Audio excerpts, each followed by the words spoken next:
this is our last topic, no? Kung dun sa ating second week, ito yung tinatawag natin na Introduction to Work Ethics.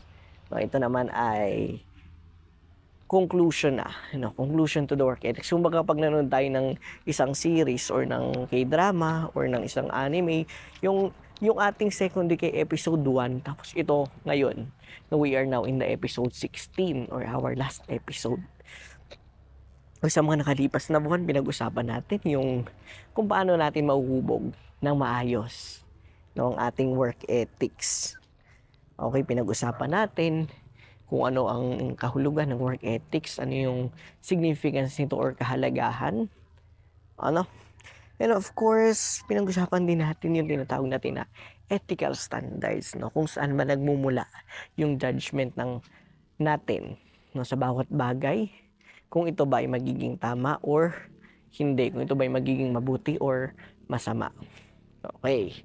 Ayun, pinag-usapan din natin yung 4, no, na general principles na kailangan nating tuparin, no? Yung seeking best results, treating everyone fairly and justly, respecting autonomy, and acting with professional integrity para magawa natin ng maayos yung ating ethical obligations dito sa ating society. No, 'di ba nabanggit natin as professionals, meron tayong purpose as workers dito sa ating mundong ginagalawan. And then of course, last week napag-usapan natin yung kahalagahan ng mga values na yun, our ethical frameworks. No, and then yung pagsagot sa mga ethical dilemma, kung paano harapin ang blames at yung karapatan ninyo, of course, bilang mga empleyado dito sa Pilipinas. And now we are down to our last topic. Kung isa-summarize lang natin, ano ba yung mga napag-aralan natin? Ano ba yung inyong natutunan sa ating subject ni work ethics? Kung meron bang napulot kayo dito sa ating subject, may nabago sa inyong buhay pagdating sa pag-i-improve, of course, ng ating ugali, ng mga bagay na dapat nating ugaliin kapag tayo ay nasa trabaho na. Okay, so itong topic na ito ay pinamagat ng Steps Toward Better Work Ethics. Okay, define muna ulit natin si work ethics. So, sino ba si work ethics sa buhay natin? Okay, sinasabi natin na it is a set of moral principles or values that an employee abides by and uses in their job performance. It is also known as transferable or soft skills. So, in short, nabanggit na din naman natin before na ang work ethics, ito ay yung kung paano natin gamitin yung judgment natin sa isang bagay, kung makakabuti ba ito or makakasama, no? Ayon sa ating trabaho. So, ibig sabihin, ginagamit natin yung ating ethical judgment sa ating trabaho. Okay, ito sinasabi natin na isang transferable or soft skill. So, last week, alam ko pinagawa kayo ng resume sa inyong subject na industrial technology, industrial psychology. And then, nakalagay isang part, of course, dun sa resume is the skills. So, makikita dun yung inyong hard skills. Yung mga hard skills, ito yung mga bagay na kailangan sa inyong trabaho. For example, magaling kayong gumamit ng machines, magaling kayong mag-manipulate ng machines. Alam yung iba't ibang uri ng machines at kung paano ito pagganahin. Ayan. So, itong work ethics naman, ito yung ating soft skills. Kapag sinabi nating soft skill, ito yung mga ugali ng mga bagay na ating inuugali pagdating sa trabaho. Ayan, for example, time management, being responsible, can work under pressure. Ayan, so ini halimbawa ng work ethics. Kasi as professionals, as workers, kailangan holistically develop kayo. Hindi lang kayo basta magaling sa inyong skills. Dapat meron kayong 3H.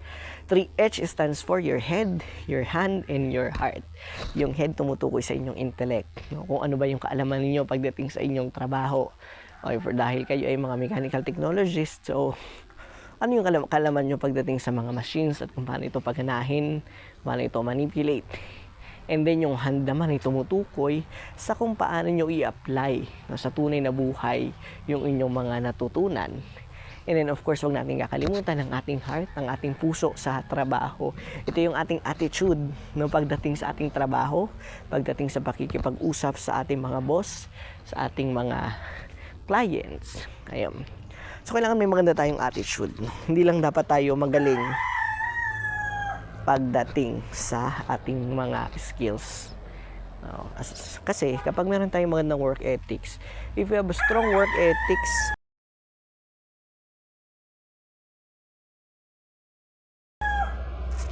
it will be a key to being successful at anything in life and will make you a more valuable employee. Ayun. So, bakit? Of course, kapag meron kang magandang attitude, you will be more marketable. Palagi kang i-recommend ng iyong boss na gawin yung isang project. Ayan, you will be in demand. No? Pag-aagawan. Ayan. Satisfied in part of you as a worker kasi nakikita mo na yung mga ginagawa mo ay na-appreciate ng iyong mga kliyente. And of course, promotable. No? Kapag maganda kang ugali mo, magaling kang kumilos, magandang iyong mga outputs. So, kadalasan, ganun yung klase ng mga empleyado na napopromote sa trabaho. Okay. At paano naman natin madidevelop ang ating work ethics as a person? So, dahil na tayo nasa concluding part na ng ating topics, no, I hope na may nabago sa inyong mindset pagdating sa kung ano dapat yung inuugali natin sa isang trabaho. Yan, huwag natin kakalimutan, una, self-discipline. Kung ang goal natin ay maging mabuti ang ating judgment, no, sa ating trabaho, pagdating sa kung paano tayo haharap sa ating mga kliyente, kailangan meron tayong self-discipline. Dapat meron tayong goal na maging maayos yung pakikitungo natin sa kanila. Therefore, dapat sanayin natin yung ating sarili. No, ngayon pa lamang i-practice na natin yung ating sarili na magkaroon ng mabuting pag-uugali, no, pagdating sa trabaho. Okay, and then develop professionalism. Kapag sinabi natin professionalism, hindi lang ito tumutukoy sa mga tao na naka-coat at naka-tie, no. It goes beyond that, no. Being professional is goes beyond your uniform. Being professional is being holistically developed person na alam mo yung iyong ginagawa, ano? Kaya mong gawin yung mga bagay na pinapagawa sa iyo. Kung paano mo harapin yung mga project na binibigay sa iyo, yung iyong attitudes, no, pagdating sa trabaho. So that is what makes you professional, hindi lang yung iyong uniform alone. No, kailangan i-develop na natin yung professionalism na yun. So, paano ba tayo magiging professional? And una, i-develop natin yung ating skills, of course.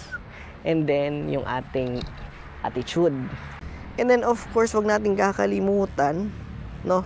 Natin kakalimutan to practice punctuality. Kapag sinabi natin punctual, kailangan lagi tayong maagap. No, kalimutan na natin yung ating toxic culture na Filipino time na kapag alas 8 ang call time, dadating ka is alas 9. No? Okay, kasi pagdating sa trabaho, hindi dapat nalilate. Bakit? Una, masama yun sa iyong record. Pangalawa, masama yun sa iyong sweldo. Kasi kapag lagi kang late, syempre laging may kaltas. Therefore, nababawasan of course yung iyong sahod or yung iyong sweldo.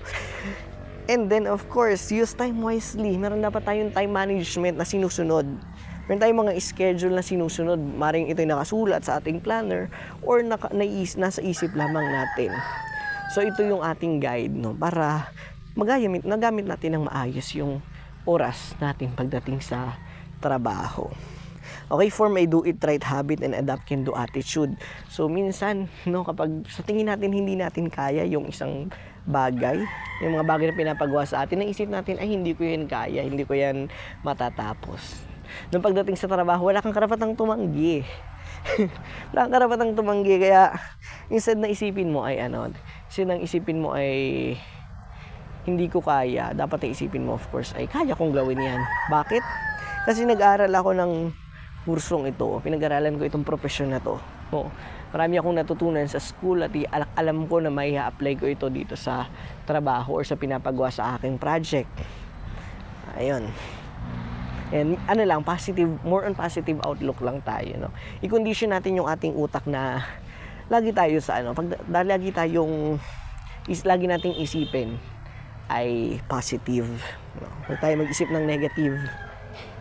Pero kapag hindi niyo naman talaga kayang gawin, no. Pero pag hindi niyo naman talaga kayang gawin, no, don't be shy don't hesitate to seek help. No? Huwag kayong mahiyang humingi ng tulong. Kasi yung tulong na yon ay makakapag turo sa inyo. Of course, para sa next time, alam nyo na kung ano yung inyong gagawin pag nakaharap nyo na yung same situation. And then accept that any big result requires hard work. No? Kapag dating nyo sa trabaho, hindi lahat, no? Hindi nadadaan sa shortcut. No? Kung ngayon, minsan yung mga projects and outputs ay dinadaan natin sa shortcuts, no, pagdating sa trabaho, hindi nyo na siya masya-shortcut. So, ngayon pa lang, dapat nyo nang ma-realize na ang lahat ng bagay na gusto nyo maabutin, lahat ng bagay na gusto nyo gawin, ay pinaghihirapan. And then, embrace the spirit of being responsible. So, paano natin masasabi tayong responsable? So, kapag yung ating mga ginagawa ay patungo lagi sa ikabubuti nung magre-receive nung ating gagawin. Ayun. So, simulan natin maging responsable. Of course, una sa ating pamilya, bilang anak, bilang kapatid. And then, maging responsable tayo sa school, eskwelahan. And then, of course, sa community, no, sa komunidad kung saan tayo nakatira. Okay, with that, no, na-exercise nyo yung pagiging responsable at madadala nyo yung attitude na yun pagdating sa inyong trabaho. And begin your days on a very high note. No? Kailangan unang oras pa lang pagigising nyo, masigla na agad kayo, meron agad kayong positive outlook sa buhay. No? Hindi kayo lalamya unang oras ng trabaho. Kailangan active ka na agad. Kasi kaya yung iba minsan sinisimulan yung araw sa pagja-jogging, no? Para maging stay active. Yung iba naman sa pagbabasa ng Bibles, pagbabasa ng mga motivational na bagay. No? Para siniset nila yung kanilang umaga. No? Sa isang positibong bagay, no? And then, eliminate distraction and don't let mistakes ruin your progress. Kailangan committed tayo sa ating gagawin. Okay? Hindi natin hayaang yung mga pagkakamali natin ay i-distract tayo sa kung anong gusto nating gawin. Kailangan yung pagkakamali natin, if ever, ay gawin nating inspirasyon para tayo ay muling makabangon. Inspirasyon natin para matuto. Okay, so wag nating gawin yung pagkakamali natin bilang bagay na hatak sa atin pababa. So gamitin natin ito bilang ating advantage na matuto tayo sa ating pagkakamali at magpatuloy of course sa buhay. And then number 10 is stay balanced. So kailangan kapag nagtrabaho na kayo, hindi lang kayo basta trabaho. Kailangan meron pa rin kayong time para sa inyong sarili. No, find personal things to do. Have a balance sa trabaho at sa inyong personal na buhay. Kasi kapag puro trabaho lang kayo, wala kayong ginawa kundi magtrabaho, no, magiging ending ay magkakaroon kayo ng burnout. So kapag sinabi nating burnout, isa itong kondisyon ng ating isipan na minsan isang araw gigising tayo na tamad na tayo sa ating buhay. May mga bagay na gusto nating gawin, hindi na natin nagagawa. Ayan, yun yung burnout na tinatawag natin. Ayan, so dapat balance lamang, no? Nagtatrabaho kayo, and then of course hindi niyo kinakalimutan na alagaan ang inyong sarili. So anong take away natin dito sa subject na to? Dahil tayo nasa last part na ng ating subject, no? I hope you learn a lot in our subject, work ethics. And I hope na may apply nyo lahat ng natutunan nyo dito sa subject na to sa inyong buhay, of course, especially pag kayo ay nagtatrabaho na. Ayun.